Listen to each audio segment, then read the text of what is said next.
Ana, dentro do Agrade... possível, nesse caso privado a que estamos submetidos, eu vou bem.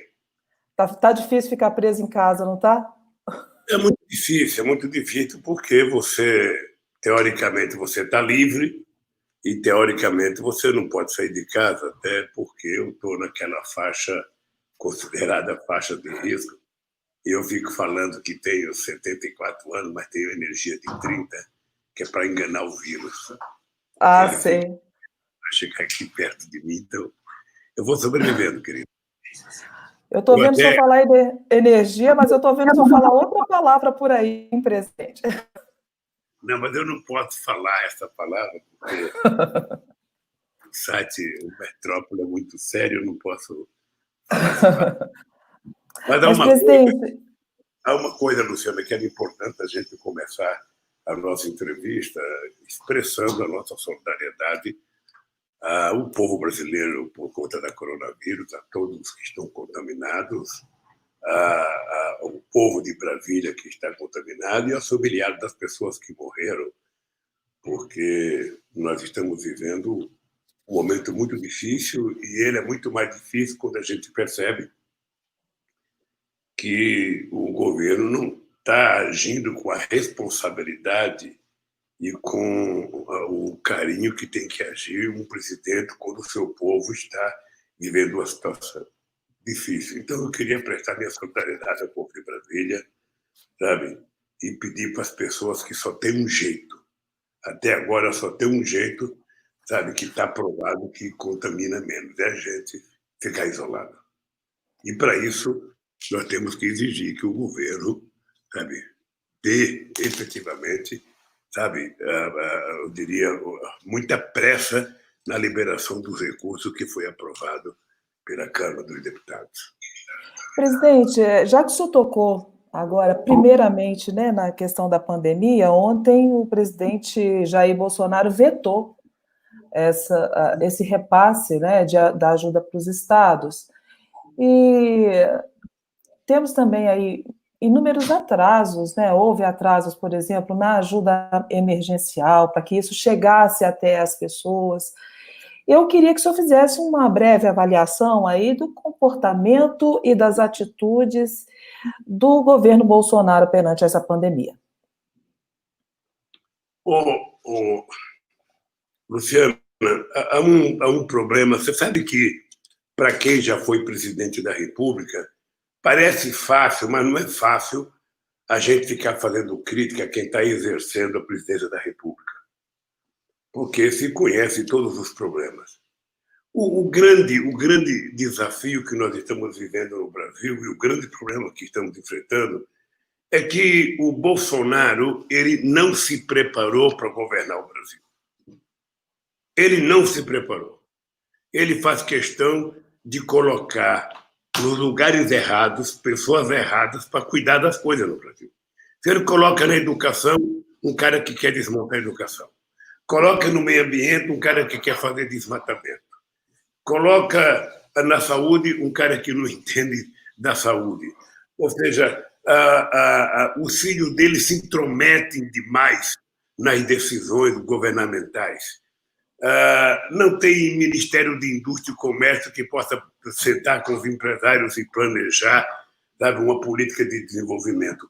E o que é mais grave é que ele não dá nenhuma importância à gravidade do significado do surgimento desse vírus. Porque não é de hoje, ele poderia... O papel do presidente da República, Luciana, não é saber de tudo. O papel do presidente da República é se cercar de gente que saiba e que possa orientá-lo. Ele, por exemplo, já deveria ter um comitê de governadores se reunindo com ele periodicamente. Ele já deveria ter construído, junto com o Ministério da Saúde, um comitê da saúde para manter a interação entre aquilo que o governo federal está pensando, aquilo que os governos estaduais estão pensando e aquilo que os municípios estão pensando, porque quem chega na ponta é o município. Quem tem o dinheiro é o governo federal e, portanto, quem é o intermediário é o governador. A relação dos prefeitos é feita pelo governador e a reunião do presidente é feita com os governadores. Ou seja, ele não fez nada disso ele trata de ofender as pessoas que querem ajudar, as pessoas que querem trabalhar, porque a melhor coisa que surgiu até agora para combater o coronavírus foi o consórcio dos governadores do Nordeste, que tentaram, de uma forma, eu diria, quase que sufocante, sabe, suprir a deficiência do governo federal. E o governo federal completa 70 dias que está prometendo dar dinheiro para os governadores e não repassa o dinheiro. Se os governadores não têm o dinheiro, não podem repassar para o prefeito. Se os prefeitos não têm o dinheiro, não podem chegar na ponta, que é para cuidar das pessoas que estão contaminadas, que estão doentes, ou seja, para comprar respirador, ou seja, para comprar máscara, ou seja, para fazer UTI de urgência. Sabe? Então, não existe o papel do governo federal. Não existe o papel do governo federal. Você imagina ele vetar o dinheiro que foi liberado para o governador.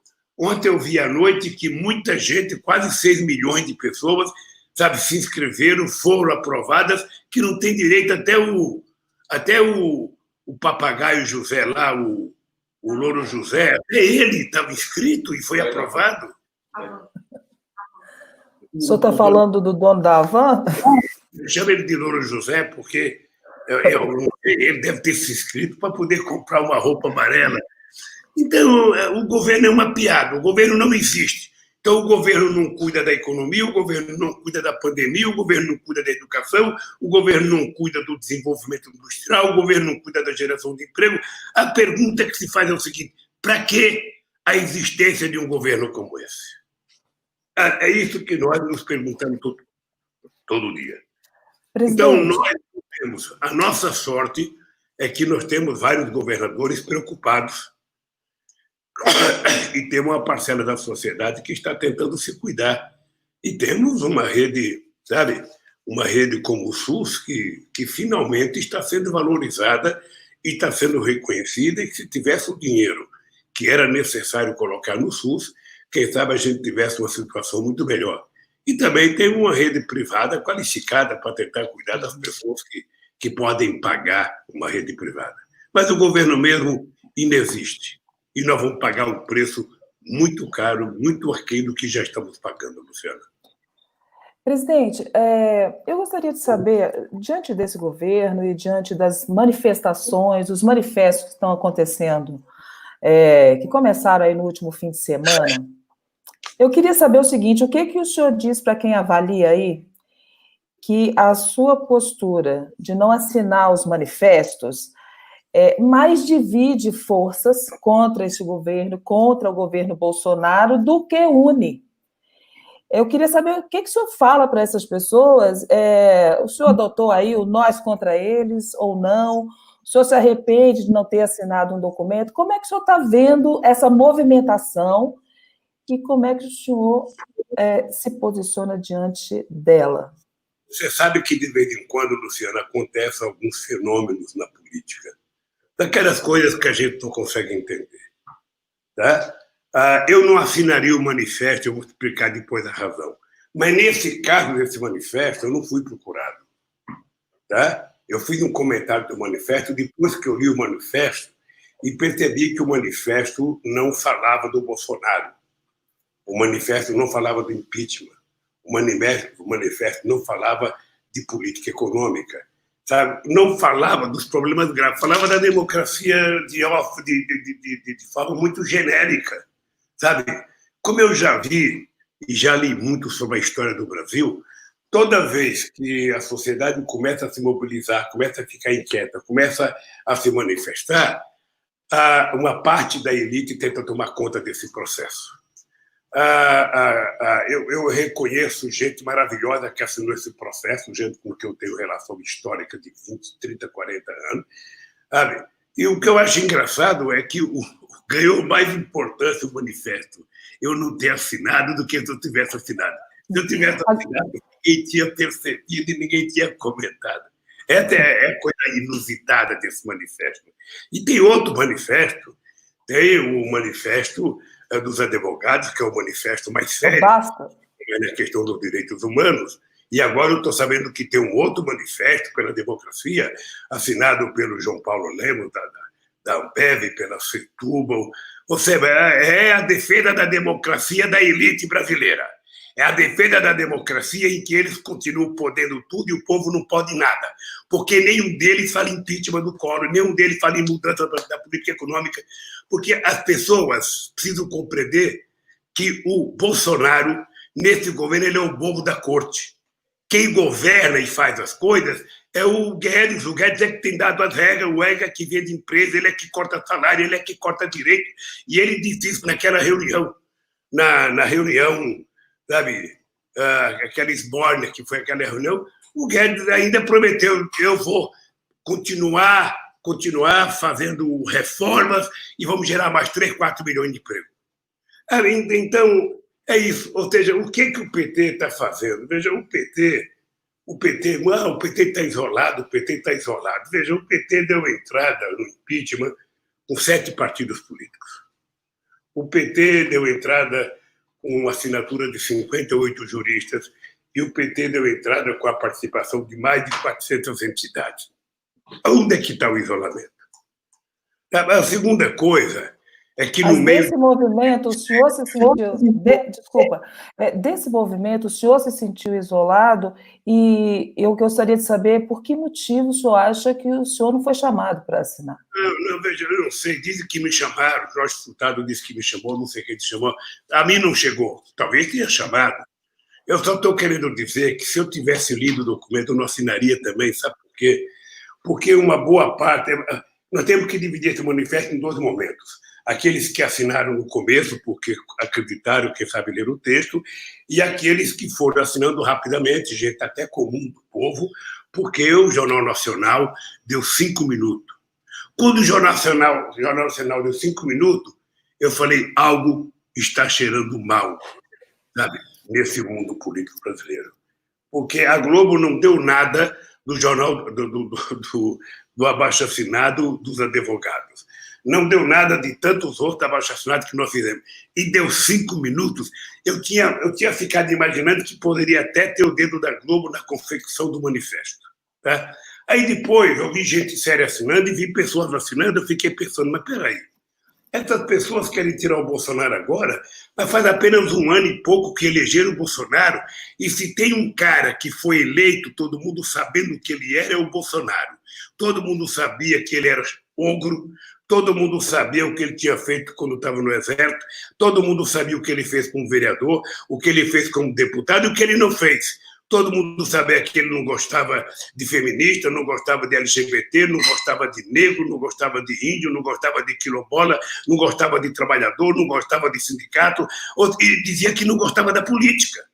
Essa gente teve um Haddad disputando com eles no segundo turno, e muita dessa gente, que agora está pintando de democrata, não via diferença no Haddad e no Bolsonaro. Me perdoe. Agora, presidente, o Haddad assinou o manifesto, né? Eu gostaria de saber se o senhor, com essa atitude dele, não só com essa... Diana, eu não estou questionando quem assinou, se o Haddad assinou, não sei quem, sabe? O manifesto é individual, cada um pode assinar o que quiser. Sabe? O que eu quero é ter o direito, sabe? Da mesma forma de valorizar quem assinou, de reconhecer que quem não assinou tem tanta importância contra as pessoas que assinaram. É um direito, ou seja, não é um decreto, um manifesto decreto. Ou seja, está feito um manifesto e decreto. Não. Eu continuo achando, sabe, que o Brasil comporta 500 manifestos. Mas aí o PT pode fazer o manifesto seu, o PCdoB pode fazer, a CUT pode fazer, todo mundo pode fazer manifesto. Cada um coloca aquilo que imagina, sabe? Por que quer tirar o Bolsonaro? Por que quer tirar o Bolsonaro? Alguns querem tirar o Bolsonaro, sabe, para colocar alguém mais palatável, porque quando eles votaram no Bolsonaro, eles votaram com a ideia de que não dava para o PT votar com as suas políticas de inclusão social e era possível domar o Bolsonaro. Eles estão percebendo que está difícil domar o Bolsonaro, porque o Bolsonaro é o D'Artagnan e os 3 mosquiteiros, que são os 3 filhos deles, né? E se cercou de outros mosquiteiros, sabe, militares ali. Então, eles estão percebendo que estão com dificuldade, sabe? Então, querem encontrar um jeito Sabe? Então, eu não sou obrigado a concordar com esse jeito. Eu quero tirar o Bolsonaro e quero fazer eleições diretas para escolher um candidato a presidente que seja eleito com um programa. E eu estou muito à vontade para fazer isso, porque eu estou inelegível.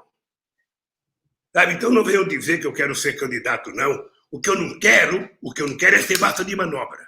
É isso. É apenas isso. Assina e não assina do jeito que quiser.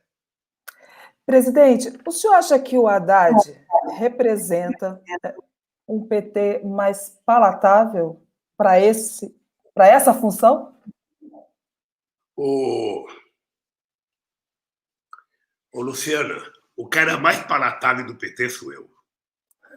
Você está lembrado que eu fui durante muito tempo, sabe, Lulinha, paz e amor. Não tem ninguém mais compreensível do que eu na arte de fazer política, porque, sabe, você está lembrado, eu fui conversar com o Maluf na eleição do Haddad. E o Haddad ganhou as eleições. Se o Haddad tivesse perdido, eu estava ferrado. Mas como o Haddad ganhou, então tudo bem, as pessoas esquecem. As pessoas se esquecem, sabe, que aliança política é uma coisa que nós sabemos fazer há muito tempo. E o PT faz hoje mesmo, só para você ter ideia, o PT tem 240 prefeitos, o PT perdeu muito, tem 220 vice-prefeitos. Ou seja, significa que nós temos 220 cidades em que o PT fez acordo com outros partidos políticos. Isso faz parte da prática do PT, desde que nós nascemos. Então, eu não sei, o PT nasceu sob o dogma de que o PT era divisionista. Naquele tempo, eu lembro que o MR8 não queria que o PT nascesse. É injusto? Nascesse. A crítica é injusta? Não queria, o partidão não queria que o PT nascesse. Só para você ter ideia, a gente estava fazendo a campanha pelas liberdades democráticas em 79, e eu fui num comício do PMDB com o prefeito Tito Código de São Bernardo, era para conquistar a liberdade democrática, liberdade de organização partidária. E pela primeira vez eu fui falar na necessidade de criar um partido dos trabalhadores, eu fui vaiado. Eu falei, pô, esses caras estão querendo fazer manifestação por liberdade democrática, e quando eu falo de criar um partido, eles não querem. Aí dizia que eu era divisionista em 82, dizia que eu era divisionista em 89, em 94, em 90, em 98, em 2002, ou seja, só pararam de falar quando eu ganhei as eleições. Então, as pessoas só têm que compreender o seguinte, Luciana, para o bem das pessoas, tá? O PT, nas eleições principais, desde 1989, o PT ou é a primeira ou é a segunda força política. Sabe? O PT ou é o primeiro ou é a segunda. Nós fomos o segundo em 89, 94 e 98. Fomos o primeiro em 2006, 2002, 2006, 2010, 2014 e quase somos o primeiro em 2018 outra vez. Então, as pessoas quererem chamar o PT de hegemonista é uma piada. Ora, é muito difícil você imaginar que um partido que começa uma eleição com 20% ou 30%, ele não queira ter candidato a presidente da República, que ele não queira ter candidato a prefeito, não queira ter candidato a governador. Quando ele não tem, ele se submete à lógica da construção das alianças políticas para apoiar alguém que tenha mais condições de ganhar as eleições. Esse é o histórico do PT. O que a gente não pode aceitar é a perspectiva de anulação do PT. Sabe? É isso que a gente não pode aceitar. Sabe? É a anulação do PT. Não dá para aceitar a anulação do PT. As pessoas precisam aprender a conviver, sabe? Que o PT continua sendo o maior partido de esquerda da América Latina e continua sendo o maior partido aqui no Brasil. É o PT, os outros partidos menores e a direita. Aí no Brasil, você sabe que é muito difícil, porque agora, com o fundo partidário, já tem 30 e poucos partidos políticos, são quase todos microempreendedores, ou seja, de partido político tem muito pouco. O divisionismo dentro do Congresso Nacional é muito difícil para um presidente da República governar esse país com 30 e poucos partidos com 10 deputados, com 15 deputados, com 20 deputados, com 30 deputados, com 10 deputados, com 15 deputados. É muito difícil. Então, Luciana. Desculpa, por favor, conclua, desculpa. Pode falar, Luciana. Não, presidente, é que é o seguinte, o governador Flávio Dino, uma recente entrevista que ele deu aqui para a gente, ele disse que, ele falou do Ciro e da Marina, falando em mágoas pretéritas, e que isso atrapalharia a conversa com o PT e com o senhor. E aí eu queria saber do senhor o seguinte: o senhor desistiu de procurar o Ciro, desistiu de procurar a Marina, e o que o senhor acha que dá para juntar e o que não dá para juntar em nome aí da frente de esquerda? Luciana, você poderia perguntar por Ciro e para a Marina. Porque, deixa eu lhe contar, a Marina foi fundadora do PT junto comigo, a Marina foi minha ministra, a Marina saiu quando quis do governo, saiu porque quis do governo, a Marina decidiu entrar no partido político, decidiu ser candidata à presidência da República, eu nunca incomodei a Marina. Eu perguntei, presidente, ela disse que o PT ainda não fez a autocrítica dele. O que o PT fez autocrítica? Só se for da participação dela no governo, porque eu não tenho autocrítica para fazer. As pessoas que querem que eu faça autocrítica deveriam fazer a crítica, para eu saber o que eles querem que eu fale. As pessoas que querem que eu faça autocrítica é porque não tem o que me criticar. Então, a Marina saiu, ela foi candidata a presidente já 3 vezes, sabe? E eu disse, a Marina saiu, eu tive uma relação com a Marina, sabe, de irmão. Sabe? Ela saiu quando ela quis. O que eu disse? Sabe, que Deus acompanhe, que siga o seu caminho. Sabe? A Marina votou no Aécio, não votou na Dilma. É muito grave isso. O Ciro Gomes era um companheiro que foi meu ministro. Eu sou agradecido publicamente ao Ciro Gomes e falo sempre para ele. Mantive uma boa relação. Quando o Ciro Gomes foi eleito deputado em 2010, eu não queria que ele tomasse posse como deputado, eu queria que ele fosse para a direção do BNDES. Ele não quis. E eu disse para ele que a Câmara não era lugar dele, do jeito que o Ciro se comporta politicamente, do ponto de vista psicológico, sabe? Um parlamento não faz bem para ele, sabe? Mas ele foi, e ele sabe se foi, ele que tem que avaliar se ele foi bem ou foi mal, sabe? Eu e Eduardo Campos trabalhamos com o Ciro para ele se filiar ao PSB e transferir o título dele para São Paulo para ser candidato a governador. Ele desce no aeroporto de São Paulo, a primeira coisa que ele faz é ofender o PT. Há poucos dias atrás, eu dei uma entrevista dizendo que eu sento com o Ciro e converso a qualquer hora. Ele agora foi na Carta Capital dar uma entrevista e disse que o PT que vai para a puta que eu pariu, sabe? Então, é o seguinte, por mais que você goste de uma pessoa, Luciana, e por mais que você queira conversar com aquela pessoa, por mais que você tente adular aquela pessoa, se aquela pessoa te dá muito coice, chega uma hora que você também responde. Sabe? O passado do Ciro Gomes na política do Ceará com relação ao PT é muito grave. Ele já chamou a candidata a prefeita do PT de puta, já ofendeu a candidata, já pegou bandeira de petista e bateu na cabeça de petista com bandeira. O Ciro, a formação política dele não é só dele, tem outras pessoas. A formação política deles é o seguinte, é que são pessoas que têm poucos ouvidos e muita boca. Sabe? É um desvio da natureza. Poderia nascer como nasce com dois ouvidos, deveria ter mais paciência para ouvir, sabe, do que vontade de falar. Mas tem gente que tem mais vontade de falar do que ouvir. Então, ele é assim. Eu lamento porque eu, pessoalmente, tenho respeito e consideração pelo Ciro. Mas veja, agora, a aposta dele, presidente, a aposta do Ciro é tanto no antibolsonarismo quanto no antipetismo. E já deixou isso claro nos movimentos que fez. E eu gostaria de saber do senhor o seguinte, nessa polarização que todo mundo diz, tá? Essa polarização da política brasileira. Eu queria que o que o senhor diz, por exemplo, de quem compara o bolsonarismo com o lulismo? Estou falando do ponto de vista aí do comportamento mais personalista, sabe? Do personalismo exacerbado. O senhor acha que é por aí? O senhor acha que não tem nada a ver? O senhor acha que não existe esse populismo?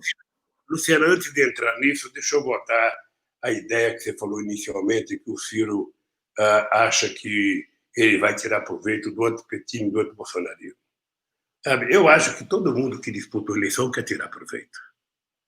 Sabe, eu tinha um candidato numa cidade pequena do Mato Grosso, em que eu fui fazer uma visita lá para ele, na eleição para prefeito, e eu andava com ele na rua, em cima do carro, e aquele é o padre da cidade, vai votar em mim. Aquele é o comerciante, vai votar em mim. Aquele é o candidato a prefeito, vai votar em mim. O Ciro Gomes, ele quer o voto, como o PT quer o voto, como o Bolsonaro vai querer o voto, como todo mundo quer o voto. O voto tem que ser conquistado. O voto tem que ser conquistado. E o PT tem se saído muito bem disso. O PT, sabe, foi todas as vezes que eu participei, 89, 94, 98, o PT foi o segundo, apesar do PT só ter 7 anos de vida, ou melhor, 8 anos de vida na primeira eleição. O PT foi o segundo em 89, 94, 98, o primeiro em 2002, 2006, 2010, 2014. E se o Ciro tivesse humildade e não tivesse ido para a França, o PT poderia ter sido o primeiro também em 2018. Sabe, eu acho fantástico o cara falar o seguinte: olha, eu estou disputando as eleições de janeiro, mas tem uma pesquisa no segundo turno que diz que foi eu ganho, então todo mundo desiste e me coloca. Olha, se o povo quer que você ganhe, o povo vota logo em você no primeiro turno, pô. Por que não votou? E o dado concreto é o seguinte: a gente só chegou em segundo lugar porque se eu tivesse sido candidato, se o Barroso não tivesse feito aquela pataquada, sabe, de me colocar na lei da ficha limpa. Na lei que não pode. O teu som está falhando de vez em quando, viu, Luciana? Melhorou um pouco? Se me colocar na ficha limpa, eu, obviamente, que eu teria ganho as eleições no primeiro turno. Isso acho que nem você tem dúvida, nem o Ciro tem dúvida, nem o Flávio Dino tem dúvida. Agora, deixa eu lhe falar uma coisa. O Flávio Dino é uma pessoa de bem, que eu tenho um profundo respeito pelo Flávio Dino. Acho que o Flávio Dino está fazendo as coisas corretas, ele é governador de um estado, sabe, grande territorialmente e pequeno eleitoralmente, e ele tem tido uma inserção nacional muito mais respeitosa, muito mais educada do que o Ciro Gomes, embora ele assine o manifesto, embora ele faça coisa que o PT não concorda. Mas o PT não é obrigado a concordar e as pessoas não são obrigadas a depender da concordância do PT. A gente gosta das pessoas como elas são. E o Flávio Dino é uma pessoa de quem eu gosto, de quem eu respeito e fico feliz que ele esteja crescendo na política nacional. Uma chapa aí, Dino e Haddad. Bem? Uma chapa, Dino e Haddad. O que o senhor acha dessa chapa? Eu não vou discutir isso agora, porque isso agora seria uma discussão inútil. Eu queria te dizer da seguinte pergunta: o bolsonarismo e o Lula são iguais? Sabe, Luciana, eu sou obrigado a dizer para você que o cara que pensa assim, ou ele é medíocre politicamente, ou ele é de muito mau caráter, ou muito de má fé. Sabe, é só pegar, eu fui presidente 8 anos. Eu não sou um teórico, eu sou um prático. Eu, para governar esse país, a primeira coisa que eu fiz foi criar um Conselho de Desenvolvimento Econômico e Social, em que participavam 100 pessoas da sociedade brasileira, dos maiores bancos, maiores empresários, ao índio, a um sem-teto. Eu coloquei a sociedade para me ajudar a governar e contribuir de forma extraordinária. A primeira coisa. Segundo, eu fiz 74 conferências nacionais para decidir todas as políticas públicas desse país. Foram decididas em conferências que começavam no município, no estado, e depois chegavam no governo federal. Você se lembra disso? Naquele tempo me acusavam que era o assembleísmo. Não era o assembleísmo. Pergunte quantas vezes eu reuni com o movimento sindical na Granja do Torto, no meu gabinete em Brasília, porque eu não era dono do Brasil, eu era apenas presidente do Brasil. Tinha data de entrada e data de saída. Você sabe que quando eu tinha 80%, deputados do PT queriam propor uma emenda para que tivesse um terceiro mandato, e eu disse, eu não quero, porque todo político que se acha imprescindível, sabe, que se acha, sabe, indispensável, tá, insubstituível, e quer mais um mandato, ele está virando um ditador.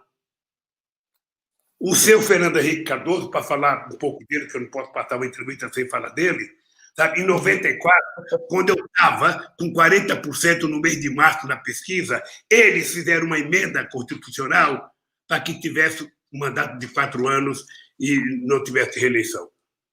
Porque eles achavam que eu ia ganhar em 94. Como eu não ganhei, eles então ganharam as eleições e fizeram aquela lambança toda, que foi um dos grandes processos de corrupção nesse país, para o Fernando Henrique Cardoso ter mais um mandato. E eu recusei ter um terceiro mandato, porque eu sou um democrata, porque eu gosto de alternância, não apenas alternância de pessoas.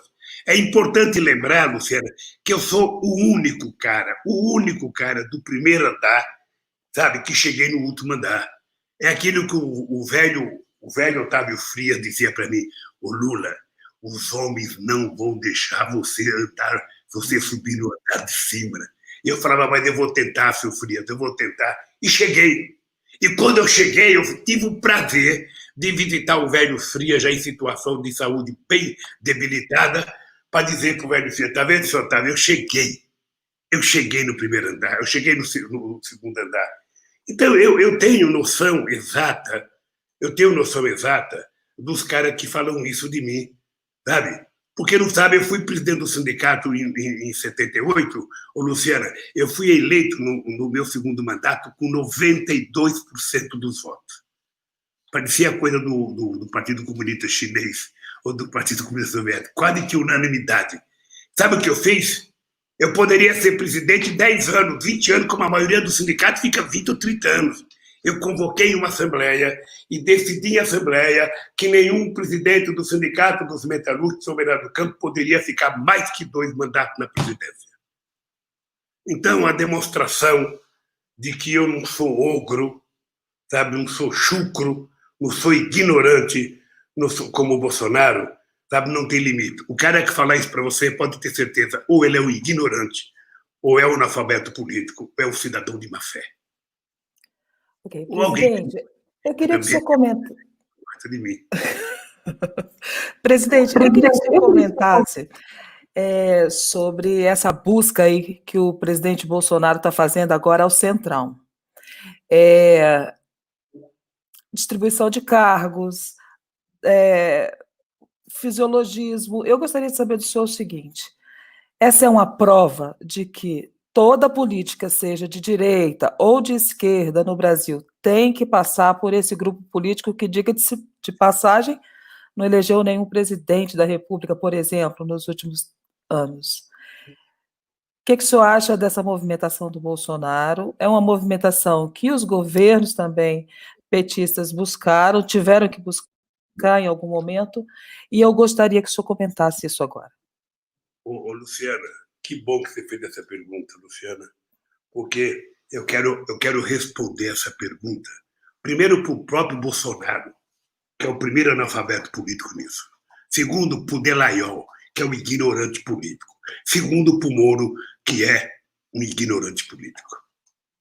Tá? Veja, por que o Bolsonaro é obrigado a ir conversar com as pessoas? Porque você tem o poder executivo, que tem limitações, tem o poder, sabe, legislativo, que tem suas limitações, e tem o poder judiciário. O ideal é que esses 3 poderes fiquem em harmonia. Um presidente da República, ele só não tem necessidade de conversar com todas as forças políticas se ele fizer a maioria de deputados, fizer a maioria de senadores e ganhar as eleições. Aí ele vai ter maioria nas 2 casas, ele aprova o que ele quer, faz como ele quer, correto? O ideal seria que, se ele não consegue com o seu partido fazer isso, seria que ele fizesse com seus aliados, fazer ele e seus aliados, a maioria dos prefeitos, a maioria dos deputados e senadores. Também não conseguiu. Olha o que acontece. Ele, para aprovar coisas importantes, ele precisa de 250 votos, precisa de maioria. Se ele só tem 50 partidos, agora nem partido ele tem, e ele quiser aprovar, sabe? Ou ele cria algum mecanismo dos deputados terem medo dele e se borrarem dele, coisa que não vai acontecer, ou ele bota os tanques na frente do Congresso para fazer o deputado votar nele, ou ele vai fazer o que todo mundo é obrigado a fazer, aí conversar. O inimigo da Angela Merkel na Alemanha é o SPD. E o SPD está governando junto com a Angela Merkel. E ela teve que oferecer um cargo para o SPD, sim. E qualquer presidente da República, democraticamente, pode conversar com o partido e oferecer cargo. Se o cara vai te ajudar a votar, você compartilha o governo com ele. É assim na democracia de todo o planeta Terra. Só não é assim quando só tem 2 partidos. Quando só tem 2 partidos, fica mais difícil. O republicano e o democrata, sabe, eles não se unem. Mesmo assim, de vez em quando, um democrata vota no republicano, o republicano vota no democrata, é alguma coisa importante. Então, o Bolsonaro, ele está sendo vítima da língua, sabe, despolitizada dele. Ele é que xingava os políticos, ele é que falava que não precisava de ninguém, ele é que precisava que ia governar sozinho, ele e os 3 mosqueteiros dele iriam governar sozinho. E ele está percebendo que rapadura é doce, mas é dura. Se não tomar cuidado, quebra os dentes. E ele pode fazer acordo com os partidos e dar cargo, ou seja, um acordo pontual. Necessariamente não tem que ter corrupção. É que no Brasil se criou a tática de qualquer aliança política é corrupção. Sabe? Então, ele está sendo vítima, como qualquer um vai ser vítima. E ele é mais vítima ainda porque ele falou muita merda. Oh, desculpa, ele falou muita asneira. E ele continua falando asneira. Então ele tem que conversar. Ah, a Luciana é bandida? É. Mas ela tem voto lá, eu sou obrigado a aprovar uma lei, eu fiz dela, eu vou conversar com ela. E por que ela vai votar em você se você não gosta dela, se você maltrata ela, se você ofende ela? Ela não vota. Então, seja educado, compõe aliança política, não fique colocando seus amigos na presidência da República, no ministério, achando que são tudo técnico. Qual é o técnico altamente qualificado que ele tem? Ele tem um ministro de Ciência e Tecnologia, que eu não sei se ele chegou a almirante, a brigadeiro nas Forças Armadas, que foi astronauta, e esse ministro que subiu, sabe, numa nave russa e que deve ter visto que a Terra é redonda, ele vira falar, Bolsonaro, rompe com o teu Ricardo, o teu Olavo de Carvalho, rompe com esse teu guru, Bolsonaro, ele é ignorante, eu fui no espaço, a Terra é redonda, Bolsonaro, não acredita que a Terra é plana. E isso serve. Sabe, então, Luciana, eu sinceramente acho que o que eu quero, eu não quero saber com quem que o Bolsonaro se aliou. Eu quero que o Bolsonaro faça coisas para favorecer a vida do povo brasileiro. Eu quero que ele governe para o povo, que o povo receba, sabe, a ajuda emergencial, que o povo arrume emprego, que o povo volte a trabalhar. É isso que eu quero, que o povo volte a ter Universidade Federal, que o povo volte a ter escola técnica, sabe, que volte a ter, sabe, o FIES para garantir estudante. É isso que um presidente tem que fazer, é cuidar do povo. E ele não cuida. Ele cuida dele e dos filhos deles, ele cuida da ignorância dele. Sabe? Então, não é possível. Não é possível. Então, ele é vítima de todas as bobagens que ele falou e que, sabe, a Globo transmitia ao vivo, porque a Globo também despolitiza a sociedade. A Globo ela quer que o povo seja totalmente ignorante, sabe? Para que possa prevalecer a tese dos analistas dela. Aí também é demais. Então, o que eu quero é o seguinte, eu não quero com quem que o Bolsonaro quer fazer aliança. A única coisa que eu posso te dizer, Luciana, é que o PT não fará aliança com o Bolsonaro. É a única coisa que eu posso te dizer. O PT agora, não fará aliança com o Bolsonaro. Agora, presidente, a gente tem...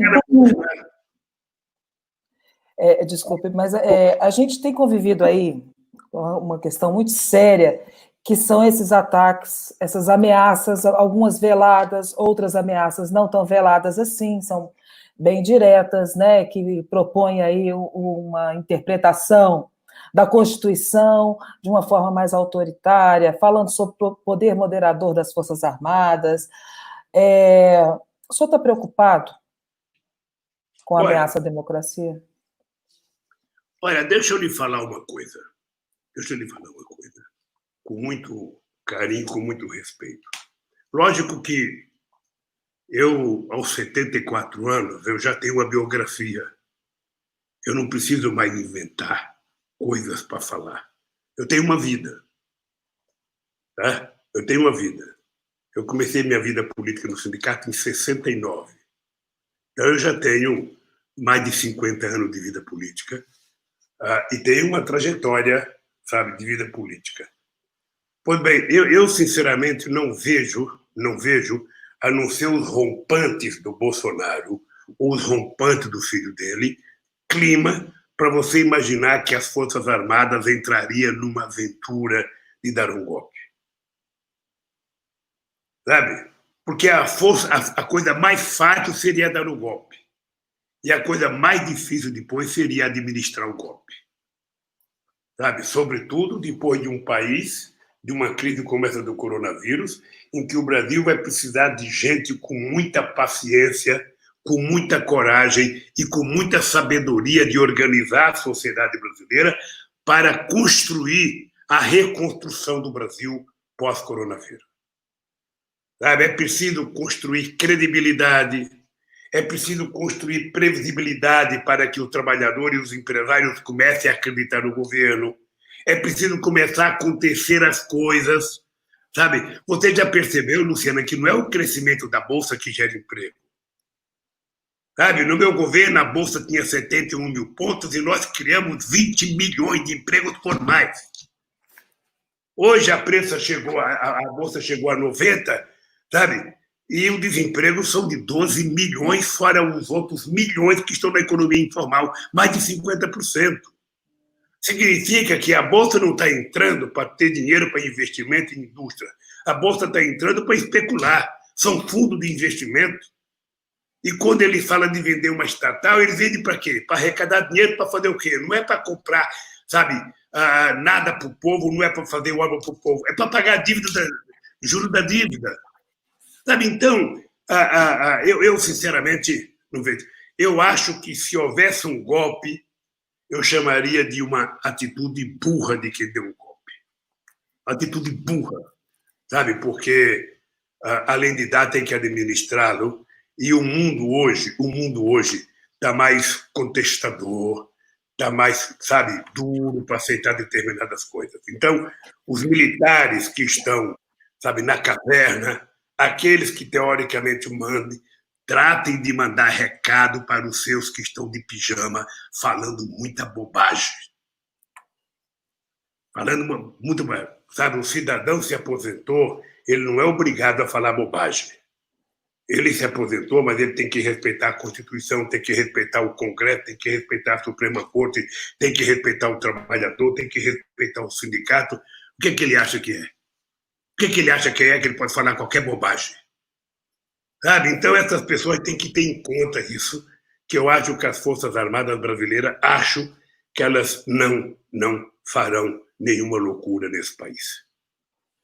Presidente, eu gostaria que o senhor comentasse também a questão do ex-juiz Sérgio Moro. Hoje ele critica aí o populismo do Bolsonaro, ele saiu atirando aí, falou que o Bolsonaro tentava interferir na Polícia Federal, hoje é objeto de um inquérito, de uma investigação no Supremo Tribunal Federal, e já começou a escrever para jornais. Eu gostaria de saber do senhor se o senhor teme o Moro como candidato em 2022. Tudo que eu acho bom ele ser candidato. Porque é uma candidatura que coloca você a nu diante da sociedade. A Globo transformou o Bolsonaro num boneco de barro. Ou seja, é o chamado santo do pau louco. Ele, para ser o juiz da Lava Jato, ele se juntou com todos os jornais, com todas as revistas e com todas as televisões e fez o seguinte pedido: se a imprensa me apoiar, eu vou acabar com a corrupção desse país. E ele passou a condenar pessoas pela imprensa, não pelos autos. Eu posso contar no meu caso, Luciana. No meu caso, quando eu fui prestar depoimento, eu falei: ô Moro, você está condenado a me condenar porque já mentiram demais nesse processo. Como é que pode o Delanhol apresentar aquele PowerPoint e depois de 2 horas apresentando o PowerPoint ele dizer assim para mim: dizer para a imprensa: não me peçam provas, eu só tenho convicção. Como é que pode o Moro, depois de eu levar 83 testemunhas, tá? O Moro me condenar por crime determinado? Ele não sabe qual é o crime que eu cometi. Ele só sabe que ele tinha que me condenar. Sabe? Então, eu vi o Moro voltar para a televisão Globo ontem, porque como a Globo tem que proteger o Moro, porque a Globo é responsável de grande parte da divulgação das mentiras dele. A Globo é muito responsável pelas mentiras do Dallagnol, porque a Globo estava naquela de tudo que for contra o PT, vamos denunciar mesmo, vamos transformar em verdade. Pois bem, nós estávamos há muito tempo, meus advogados estavam tentando trazer um cara que foi advogado da Odebrecht, um tal de Tacla Duran, que é um advogado que está residindo na Espanha, ele tem cidadania espanhola, e nós estamos tentando trazer ele para fazer entrevista, para fazer depoimento. Há muito tempo o Moro nunca aceitou a pretexto de que ele era um bandido fugitivo que não poderia prestar depoimento, que o Moro não ia deixar. Mas o que ele queria fazer? Ele queria falar da relação do Moro com um advogado, amigo dele. Como é que está o nome aqui do advogado? Pesolotto? É o Zuccolotto. Zuccolotto. Duran queria contar a história de que ele foi achacado por esse Zuccolotto para fazer declaração. E o Moro nunca deixou. E agora que o Procurador-Geral da República aceitou, o deputado Pimenta já foi na Espanha conversar com esse cara junto com o Davi Damos, levaram, filmaram, sabe, colocaram na Câmara para prestar depoimento. A Globo nunca deu uma linha sequer das nossas vontades, da nossa necessidade de trazer esse cara para prestar depoimento. Agora que ele se ofereceu outra vez e o procurador aceitou, sabe, a Globo deu 5 minutos outra vez para o Dallagnol e para o Moro se defenderem, para dizer que ele não deve vir. Esse cara tem que vir. Ele tem que dizer o que ele sabe do Zuccolotto. Ele tem que saber se ele sabe de alguma coisa do Moro, sabe, ligado ao Departamento de Justiça norte-americano. Qual foi o compromisso que o Ministério Público da Lava Jato fez com o Ministério Público americano? Qual foi o acordo para ele receber 2,5 bilhões de reais para criar uma fundação para o Dallagnol? Então, eu acho que tudo que o Brasil precisava era que o Moro fosse candidato e que tivesse debate. Aliás, a gente poderia antecipar, embora eu não seja candidato, eu toparia fazer um debate com o Moro na Rede Globo de televisão, ao vivo. Coloque o que eles quiserem para coordenar. Eu, sabe, sozinho, sem nenhum diploma universitário, contra o Bolsonaro, contra o Moro e contra o Dallagnol, para discutir o tipo de lacaios que eles foram no meu processo. Sabe? Então, é a única coisa que eu posso me defender. Sabe? É a única coisa, se eu pudesse ter um tete-a-tete com eles, sabe? Com a Globo transmitindo ao vivo. Sabe? Já que não tem futebol mesmo, sabe? Já que coloca nós lá, cada um num canto, sabe? Um na marca do pênalti, outro no meio do campo, outra marca do pênalti. E vamos falar para esse país saber quem é mentiroso, quem não é. Vamos! Então, eu gostaria que o Moro fosse candidato, sabe por quê? Sabe o que eu acho boa a candidatura, Luciana? A coisa que eu mais gosto é o seguinte: o cara, quando ele é candidato, ele pensa que ele pode tudo. Sabe, o cara levanta de manhã, se olha no espelho, ele fala: eu sou o mais bonito, sabe? Eu sou mais inteligente, eu tenho um discurso mais bonito, eu falo meu português bem bonito e tal. Vai lá ver se o povo compreende. Vai lá para ver se você suporta a caloria de uma campanha. Sabe, se você consegue ficar desnudo diante da sociedade brasileira. Era muito bonito quando ele estava com a toguinha lá, que não aceitava nada que a minha defesa apresentasse. Ele agora está pedindo direito de defesa, eu quero proteção, eu quero a presunção de inocência, eu quero isso, eu quero aquilo. Por que ele não deu para mim quando nós pedimos? Por que ele não deu para mim? Então, é isso. É isso. Eu acho que um dia nós vamos desmascarar o Moro. Um dia nós vamos desmascarar o Moro. O Moro sempre não quiser debater comigo porque ele acha que eu sou quase analfabeto, então ele está num nível, sabe, um nível superior, né? Superior, que ele, sabe, fala melhor do que eu, sabe? Cônjuge, sabe? Falar cônjuge, eu não consigo. Sabe? Então é isso. Eu só acho, Luciano, que se tem um homem à procura da verdade nesse país, sou eu. Eu tenho dito todo dia, Luciana, eu desafio qualquer político, qualquer empresário, qualquer juiz, qualquer delegado, sabe, qualquer promotor, a apresentar um real ilícito na minha vida.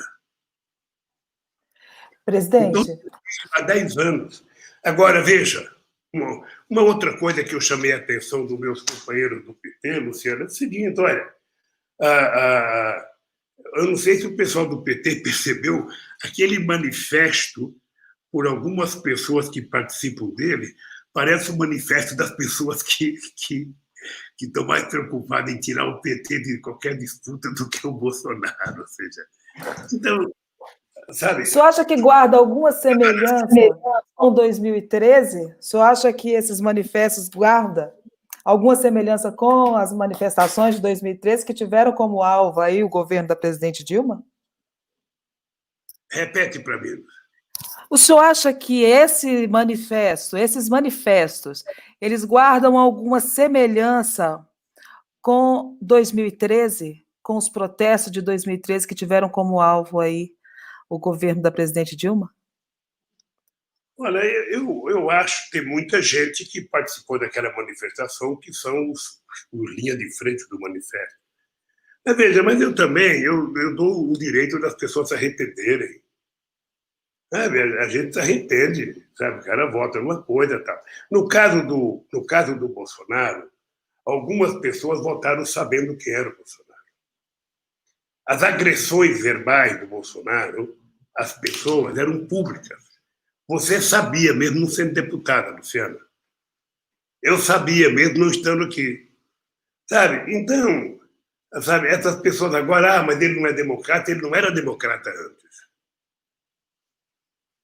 Sabe? Então, Luciana, eu acho que é o seguinte, a coisa mais lógica é um dia atrás do outro. Sabe? Presidente, eu gostaria só de fazer uma última pergunta para o senhor sobre um assunto bastante...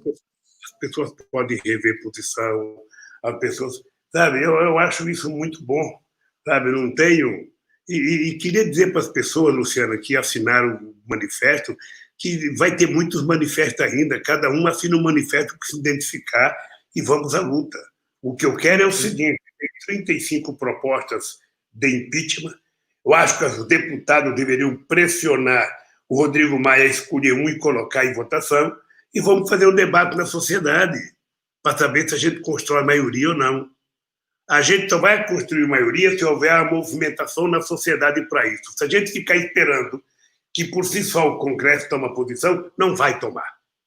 É preciso que a gente pressione o Congresso, sabe? E tente juntar as forças, como foi com o Collor em 92 e como eles conseguiram com a Dilma, porque com a Dilma foi muito grave. Eles inventaram uma mentira para poder caçar Dilma.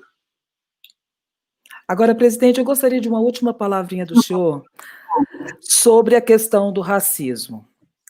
O senhor está me ouvindo bem? Está me ouvindo bem. No comecinho, ela tem uma falhazinha. Então, eu gostaria que o senhor comentasse, aí, a gente está vendo aí reações nos Estados Unidos em relação à violência policial, principalmente contra negros. Nós tivemos na semana passada, aqui no Brasil, uma semana antes, aqui no Brasil, a gente teve a morte do menino João Pedro lá no Complexo do Salgueiro.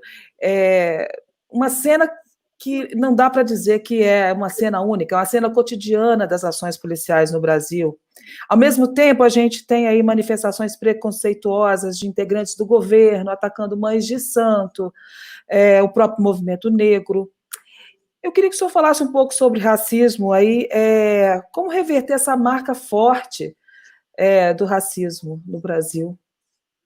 Luciana, eu acho que o que está acontecendo no Brasil é muito grave e já há muito tempo. Já há muito tempo. E se agravou muito, sabe, com a quantidade de morte de jovens negros na periferia, com a morte daquele menino em São Gonçalo, a mulher que estava dentro de casa. Eu não sei como a polícia inventou uma história de bala perdida, que tudo é bala perdida, ou seja, a bala, sabe, não sai sozinha do revólver. Alguém pegou aquele revólver, alguém mirou para algum lugar, alguém atirou. Sabe, se o cara atirar para a esquerda, não vai matar alguém que está na direita, ou seja, significa que o cara atirou para aquele lado. E dentro da casa não tem bala perdida. E eu fiquei pasmo com o presidente da Fundação Palmares ofender o povo negro como ele ofendeu. Esse cara deveria ter sido exonerado ontem, a toque de caixa. Esse cara deveria fazer ele transitar aqui na esplanada dos ministérios, sabe, com o povo negro do lado para ele passar, para o povo olhar bem para a cara dele e perceber que um cidadão desse, sabe, não tem o direito, não tem autoridade política, não tem moral, não tem ética, não tem nada para ser ministro e cuidar da igualdade racial e cuidar da Fundação Palmares. Eu acho, Luciana, nos 580 dias que eu fiquei preso, eu li muito sobre a escravidão. Li muito sobre a escravidão. E hoje eu compreendo mais do que eu compreendia ontem a agressividade contra os negros. É uma coisa... o preconceito faz parte da cultura, é uma coisa estrutural, sabe, no país. E não está muito longe, sabe, 1888, não está muito longe 1889. Sabe, esse país vem tratando a escravidão, sabe, como eterna desde sempre. Foram 350 anos. O negro era atração animal, sabe, dos ricos desse país. Eu não consigo imaginar o transporte dos navios negreiros. Eu não consigo imaginar. Eu hoje fico imaginando como era possível um ser humano tratar o outro do jeito que eles tratavam. E como é possível agora o desdém daqueles 4 policiais americanos pisando no pescoço do cara e o cara dizendo eu estou morrendo e o cara não acreditando até o cara morrer. Eu sinceramente espero que aquilo que aconteceu nos Estados Unidos, que está acontecendo, aconteça no mundo inteiro. Ninguém pode tratar alguém diferente por causa da cor. Ninguém pode tratar. Ninguém é superior a ninguém e ninguém é inferior a ninguém. Nós somos iguais. Sabe? Então, eu acho que aqui no Brasil, se um cidadão que é autoridade, sabe, diz isso, eu sinceramente fico pensando que ele está liberando as criançadas que ouviram ele falar aquela bobagem a falar que nem ele. Por isso, nós colocamos na Constituição que o crime é inafiançável, sabe? Mas não basta estar na lei, é preciso estar na educação. A gente só vai consertar esse país quando a gente acreditar que a educação não será feita pelo mercado, será feita pelo Estado brasileiro. O tipo de homem que nós queremos será feito pelo Estado, que seja justo, que garanta a todos o direito elementar à vida, à educação, à cultura, ao trabalho, à moradia. Sabe? É isso que nós queremos. Sabe? E já há muito tempo está acontecendo, há muito tempo. Sabe? Então, Luciana, eu sinceramente, às vezes eu tenho um nojo, sabe, de determinadas coisas que eu vejo no Brasil. Esse negócio de bala perdida não me... Esse negócio, sabe, da secundarização da figura do negro, é um negócio, sabe, que dá ódio, sabe? E agora, Luciana, presta atenção, você viu que teve uma pesquisa que mostra que para cada 10 pessoas que estão morrendo no Jardim, vai morrer 70 na periferia. Então, Luciana, eu queria aproveitar essa entrevista para dizer o seguinte: olha, gente, não tem jeito. Só quem gosta de você e da sua vida é você. Hoje eu acabei de receber um recado, antes de começar essa entrevista, Luciano, eu sabia um recado, sabe, de que morreu um grande companheiro meu, ex-presidente do Sindicato de Sorocaba, de coronavírus. A mulher dele está com coronavírus e tem uma filha com coronavírus. Você acha que é possível? Sabe, as pessoas não conseguem sequer ver o morto e no enterro? Ou seja, e essa gente fazendo pouco caso do coronavírus, fazendo pouco caso do isolamento, tentando inventar remédio para tomar remédio, tentando criar, comprando um remédio que não serve para nada dos americanos. O Bolsonaro deveria pegar o remédio que ele comprou, fazer uma sopa e ele tomar. O povo só pode tomar remédio que seja certificado pelos cientistas brasileiros, que seja aprovado pela Anvisa e que seja receitado pelos médicos. O senhor acha que o Bolsonaro deveria ser preso? Luciano, eu acho. Eu merecia? O que você falou? O senhor acha que o Bolsonaro merecia ser preso?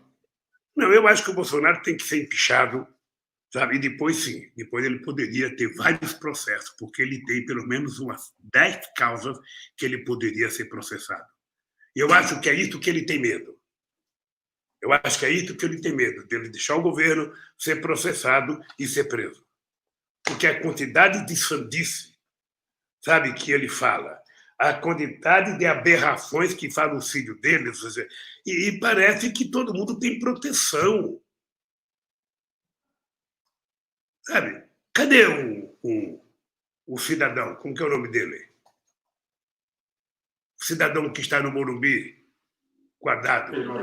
Cadê o Queiroz? Cadê o Queiroz que não vai prestar depoimento nunca? Sabe, o Moro foi ministro da Justiça, humano. Por que o seu Moro não foi atrás do seu Queiroz? Por que não foi? Porque não queria. Não queria. Então, acho que a única coisa que eu quero é o seguinte: eu quero que a gente conquiste de volta, sabe, o direito do povo escolher o novo presidente da República, para que a gente tenha alguém que possa se preocupar com o povo brasileiro e garantir que o povo vai ser tratado com decência. É isso que eu quero, é isso que eu sonho, sabe? E é por isso que eu acho que nós deveríamos pensar na construção de projetos, e cada partido apresenta um projeto, sabe? E cada partido apresenta um projeto, porque nós disputamos eleições desde 89, sabe? Com o segundo turno. Eu lembro que em 89, Luciano Contarato foi ficado para terminar. Em 89, eu não imaginava que eu fosse para o segundo turno, porque eu disputei com monstros sagrados da política brasileira, né? O Brizola, o Ulisses Guimarães, o Aureliano Chaves, o Mário Covas, o Afif, sabe? Era todo mundo. Eu não achava que eu ia para o segundo turno. Aí eu fui para o segundo turno. Aí eu fui conversar com meu amigo Brizola para que ele pudesse me apoiar no segundo turno. Cheguei lá, o Brizola falou: Lula, eu e você poderíamos desistir para votar no Mário Covas, porque eu e você tivemos um impacto técnico, então nós dois podemos parar e chamar o Mário Covas. Eu falei: Brizola, tem 3 coisas aí equivocadas. Primeiro que isso aqui, sabe, não é uma pesquisa, isso foi o resultado eleitoral. Eu tive 500 mil votos a mais do que você. Segundo, é que se o povo quisesse o Mário Covas, ele não tinha ficado em 4º lugar, como ele ficou. Sabe? E terceiro, Brizola, só tem um jeito, é você me apoiar para presidente em 89. E ele me apoiou no segundo turno, foi uma campanha extraordinária, e eu ali aprendi a gostar e a respeitar do Brizola. Presidente, gostaria de agradecer muito a presença do senhor aqui no Metrópolis, viu? O espaço está aberto sempre. Muito obrigada pela entrevista e um bom dia aí para o senhor. Obrigado a você, Luciana, e muito obrigado pela entrevista.